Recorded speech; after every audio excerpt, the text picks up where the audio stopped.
ಇವ್ರ ಕಾಲೇಜ್ಗೆ education help ಅಂತ ಹೋಗಿದ್ದೆ. ಅವಾಗ ಇವಳೇನಂದ್ಲು ಗೊತ್ತಾ? ಏನಂದ್ಲು? ನನ್ನೇ ಲವ್ ಮಾಡು ಅಂತ ನನ್ನಿಂದೇನೆ ಬಿದ್ಬಿಟ್ಟಿದ್ಲು. ಏನು ಲವ್ವಾ? ಹೌದು, ಇವಳೆ ಫಸ್ಟ್ ಬಂದಂಗ ಐ ಲವ್ ಯು ಅಂತ ಹೇಳಿದ್ದು. ಏಯ್ ಹೇಳ್ದ ಇಲ್ವೋ ಹೇಳು. ಇವಳು ಐ ಲವ್ ಯು ಅಂತ ಹೇಳಿದ್ಕೆ ನಾನು ಅಲ್ಲಿಂದ ಎಸ್ಕೇಪ್ ಆಗ್ಬಿಟ್ಟೆ. ಆಮೇಲೆ ಇನ್ನೇನು, ಇವಳನ್ನೇನಾದ್ರು ನಾನು ಐ ಲವ್ ಯು ಅಂತ ಒಪ್ಕೊಂಡ್ಬಿಟ್ಟಿದ್ರೆ ನನ್ ಕತೆ ಅಷ್ಟೇ. ಫುಲ್ಲು ದಾಡಿ ಬಿಡ್ಕೊಂಡು ದೇವದಾಸ್ ತರ ಎಲ್ಲಾರು ಕೂತ್ಕೊಂಡ್ಬಿಟ್ಟು ನಾಯಿ ಮರಿ ಜೊತೆ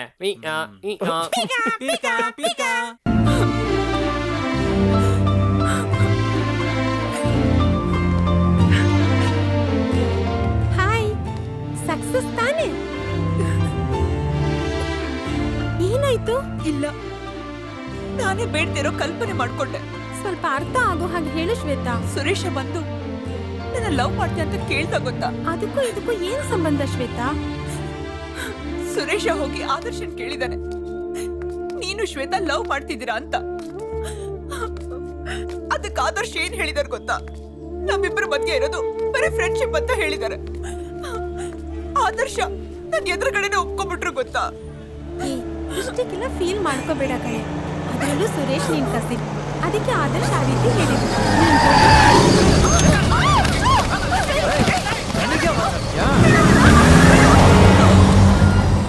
ಹಲೋ ಆದರ್ಶ್. ಹೇಳು ವಂದನಾ. ಸುರೇಶ್ ಶ್ವೇತನ ಕಿಡ್ನಾಪ್ ಮಾಡ್ಬಿಟ್ಟ ಕಣೋ. ಹೌದಾ? ಎಲ್ಲಿ? ಕಾಲೇಜ್ ಗೇಟ್ ಹತ್ರ. ಬಂದೆ, ಒಂದು ನಿಮಿಷ. ನೋಡಿ, ಹೋಗ್ತಿದ್ದಾರೆ, ಬೇಗ ಬೇಗ.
ಸತಿ ಕಾಣಿಸ್ಕೊಂಡ್ರೆ ಅಷ್ಟೇ.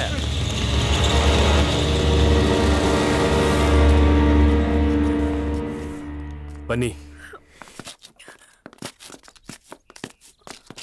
ಬನ್ನಿ ಶ್ವೇತಾ, ಬೈಕಲ್ಲಿ ಡ್ರಾಪ್ ಮಾಡ್ತೀನಿ. ಬೇಡ ಆದರ್ಶ್, ನಾನು ಆಟೋದಲ್ಲಿ ಕರ್ಕೊಂಡು ಹೋಗ್ತೀನಿ. ಆಟೋ ಬಂತು, ಬನ್ನಿ ಕೂತ್ಕೊಳ್ಳಿ. ಹುಷಾರಾಗೋಗಿ ಶ್ವೇತಾ. ಸರಿ.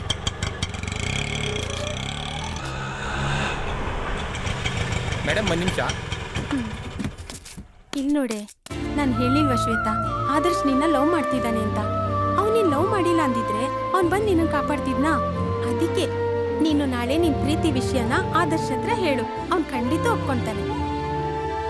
ಆಯ್ತು ಕಣೆ.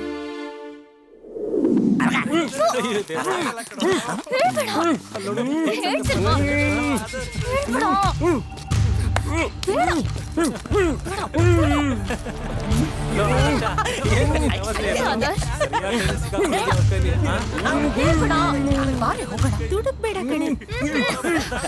ಅಲ್ಲಿ ನೋಡಿ, ಅಲ್ಲಿ ನಾವಲ್ಲಿಗೆ ಹೋದ್ರೆ ನಮಗ್ ಮರ್ಯಾದೆ ಇರುತ್ತಾ? ಚಿಕ್ಕೋರೆ ಹೋಗೋಣ. ಇವ್ರ ಕಾಲೇಜ್ಗೆ ಎಜುಕೇಶನ್ ಹೆಲ್ಪ್ ಅಂತ ಹೋಗಿದ್ದೆ. ಅವಾಗ ಇವಳೇನಂದ್ಲು ಗೊತ್ತಾ? ಏನಂದ್ಲು? ನನ್ನೇ ಲವ್ ಮಾಡು ಅಂತ ನನ್ನಿಂದೇನೆ ಬಿದ್ಬಿಟ್ಟಿದ್ಲು. ಏನು ಲವ್ವಾ? ಹೌದು, ಇವಳೆ ಫಸ್ಟ್ ಬಂದಂಗ ಐ ಲವ್ ಯು ಅಂತ ಹೇಳಿದ್ದು. ಏಯ್ ಹೇಳ್ದ ಇಲ್ವೋ ಹೇಳು. ಇವಳು ಐ ಲವ್ ಯು ಅಂತ ಹೇಳಿದ್ಕೆ ನಾನು ಅಲ್ಲಿಂದ ಎಸ್ಕೇಪ್ ಆಗ್ಬಿಟ್ಟೆ. ಆಮೇಲೆ ಇನ್ನೇನು, ಇವಳನ್ನೇನಾದ್ರು ನಾನು ಐ ಲವ್ ಯು ಅಂತ ಒಪ್ಕೊಂಡ್ಬಿಟ್ಟಿದ್ರೆ ನನ್ ಕತೆ ಅಷ್ಟೇ. ಫುಲ್ಲು ದಾಡಿ ಬಿಡ್ಕೊಂಡು ದೇವದಾಸ್ ತರ ಎಲ್ಲಾರು ಕೂತ್ಕೊಂಡ್ಬಿಟ್ಟು ನಾಯಿ ಮರಿ ಜೊತೆ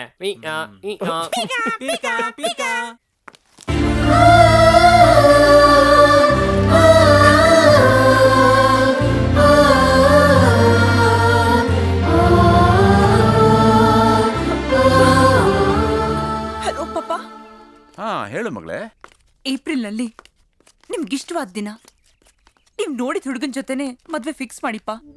ಆಗ್ಲೇ ಮಗಳೇ. ಇಷ್ಟು ಬೇಗ ಈ ನಿರ್ಧಾರ ತಗೋಬಾರ್ದಾಗಿತ್ತು ಶ್ವೇತಾ. ರೀ ಸ್ವಲ್ಪ ನಿಲ್ರಿ. ನಿಮ್ನ ಕರಿತಿದ್ದೀನಿ, ಓಡೋಗ್ತಿದ್ದೀರಲ್ರಿ. ಯಾಕೆ ಆದರ್ಶ ಎಲ್ಲಿದ್ದಾರೆ ಅಂತ ಕೇಳುದಕ್ಕ? ಅಯ್ಯೋ ಅದಕ್ಕಲ್ಲ ರೀ. ಮತ್ತೆ ನೆನಕ್ಕೆ ನನ್ ಮದ್ವೆ ಫಿಕ್ಸ್ ಆಯ್ತು, ಇನ್ವಿಟೇಷನ್ ಕೊಟ್ಟು ಕರೆಯೋಣ ಅಂತ ಬಂದೆ.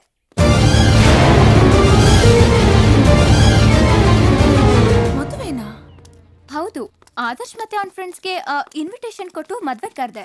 ಕಾಲೇಜ್ನೆಲ್ಲ ಹುಡುಕ್ದೆ, ಆದ್ರೆ ನೀವು ಕಾಣಿಸ್ಕೊಳ್ಳೇ ಇಲ್ಲ.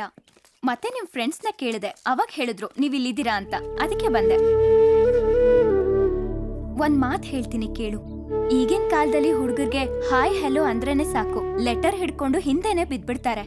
ಆದ್ರೆ ಆದರ್ಶ್ ಹಾಗಲ್ಲ, ಈಸ್ ರಿಯಲಿ ಎ ಜೆಂಟಲ್ಮ್ಯಾನ್. ಒಂದ್ಸತಿ ನಾನ್ ಕಾಲೇಜಿಗೆ ಬರೋವಾಗ ಹುಡುಗರ್ ಹೇಳಿದ್ ಕೇಳಿ ನೀವು ಆದರ್ಶ್ ಲವ್ ಮಾಡ್ತಿದ್ದೀರಾ ಅಂತ ಅನ್ಕೊಂಡೆ. ಆಮೇಲೆ ಇಲ್ಲ ಅಂತ ತಿಳ್ಕೊಂಡೆ. ಅವನು ಯಾರ್ ಮನ್ಸ್ಗೂ ನೋವು ಆಗದೆ ಇರೋ ತರ ಚೆನ್ನಾಗಿ ನೋಡ್ಕೋತಾನೆ. ಅವ್ನ್ ಕೈ ಹಿಡಿಯೋರು ತುಂಬಾ ಅದೃಷ್ಟವಂತರು. ನನ್ನ ಇನ್ವಿಟೇಷನ್ ಕಾರ್ಡ್. ಮದ್ವೆ ಖಂಡಿತ ಬರ್ಬೇಕು. ಸರಿ, ನಾ ಹೊರಡ್ತೀನಿ. ನಾನಿನ್ನೂ ಫ್ರೆಂಡ್ಸ್ಗೆ ಇನ್ವಿಟೇಷನ್ ಕೊಡೋದಿದೆ. ಬಾಯ್.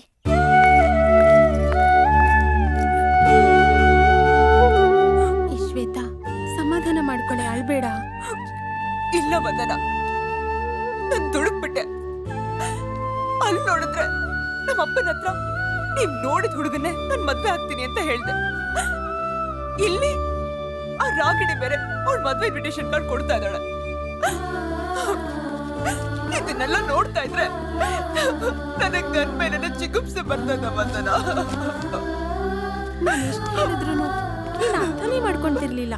ಈಗ್ಲೂ ಏನ್ ಕಾಲ ಮಿಂಚಿಲ್ಲ. ನಿನ್ ಪ್ರೀತಿ ವಿಷಯನ ಹೋಗಿ ಆದರ್ಶ ಹತ್ರ ಹೇಳು ಶ್ವೇತಾ, ಅವ್ನು ನಿಜ ಒಪ್ಕೋತಾನೆ. ನಾನ್ ರಾಗಿಣಿ ತರ ಮನಸ್ಸಿನಲ್ಲಿರೋದನ್ನ ಆದರ್ಶನ್ ಕೇಳಿ ತೊಂದ್ರೆ ಕೊಡೋದಿಲ್ಲ. ಆದರ್ಶನ್ ಕ್ಯಾರೆಕ್ಟರ್ ಇಷ್ಟ ಆಗಿಯೂ ಅವನ್ ನನ್ ಜೊತೆ ಸಲಿಗೆಯಿಂದ ನಡ್ಕೊಂಡಿದ್ದಕ್ಕೂ ನಾನ್ ಅವನ್ನ ಸ್ವಲ್ಪ ಸ್ವಲ್ಪ ಲವ್ ಮಾಡಿದ್ದು ನಿಜಾನೇ. ಆದ್ರೆ ರಾಗಿಣಿ ಈ ತರ ಮಾತಾಡಿದ್ಮೇಲೆ ನನ್ ಮನಸ್ಸಿನಲ್ಲಿರೋದನ್ನೆಲ್ಲ ಸಂಪೂರ್ಣವಾಗಿ ಅಳಿಸ್ಬಿಟ್ಟೆ. ಹಾಗಂತ ಈಸಿಯಾಗಿ ಹೇಳಿದ್ರು ನನ್ ಮನಸ್ಸಿನಲ್ಲಿ ನೋವಿರೋದು ನಿಜಾನೇ. ಆದ್ರೆ ರಾಗಿಣಿ ಹೇಳಿದ ಒಂದ್ ವಿಷಯ ತುಂಬಾನೇ ಇಷ್ಟ ಆಯ್ತು. ನಾವ್ ಯಾರನ್ನಾದ್ರೂ ನಿಜವಾಗ್ಲೂ ಒಂದ್ಸಾರಿ ಪ್ರೀತಿಸಿದ್ರೆ ಅವ್ರು ಎಲ್ಲೇ ಇರ್ಲಿ, ಹೇಗೆ ಇರ್ಲಿ, ಸಂತೋಷವಾಗಿರ್ಬೇಕು. ಅದಕ್ಕೆ ನನ್ ಮನಸ್ಸಿನಲ್ಲಿರೋದನ್ನ ಆದರ್ಶನ್ ಕೇಳಿ ನಾನ್ ತೊಂದ್ರೆ ಕೊಡೋದಿಲ್ಲ.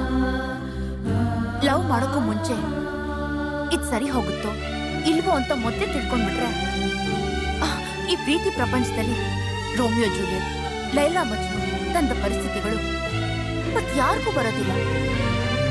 ನನಗೂ ಆದರ್ಶನ್ಗೂ ಈ ತರ ಪರಿಸ್ಥಿತಿಗಳು ಬರಬಾರ್ದು.